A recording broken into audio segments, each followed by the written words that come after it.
15 વર્ષથી પાલેજમાં જૂના અને જાણીતા computer, laptop, CCTV camera service, printer repairing તેમજ નવા અને જૂના કોમ્પ્યુટર લે-વેચ કરનાર. એડમિશન ફોર્મ તેમજ તમામ સરકારી ફોર્મ ઓનલાઈન ભરી આપવામાં આવશે. ભરૂચના વાલિયા પંથકના એક ગામમાં 5 વર્ષીય માસૂમ બાળકી સાથે દુષ્કર્મની ઘટનાએ વાલિયા પંથકમાં ભારે ચકચાર મચી જવા પામી હતી. વાલિયા પંથકના એક ગામમાં 5 વર્ષની માસૂમ બાળકી પર નરાધમે દુષ્કર્મ આચરતા ભારે ચકચાર મચી જવા પામી હતી. જઘન્ય ઘટનાને પગલે લોકોમાં નરાધમ વિરુદ્ધ ભારે ધિક્કારની લાગણી વરસી રહી છે.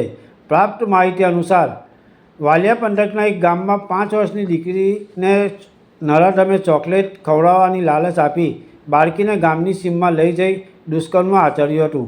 બાળકીના પરિવારજનોએ વાલિયા પોલીસ મથકે ફરિયાદ નોંધાવતા વાલિયા પોલીસે તપાસનો ધમધમાટ શરૂ કરી નરાધમને ઝડપી પાડવાના ચક્રો ગતિમાન કર્યા હતા.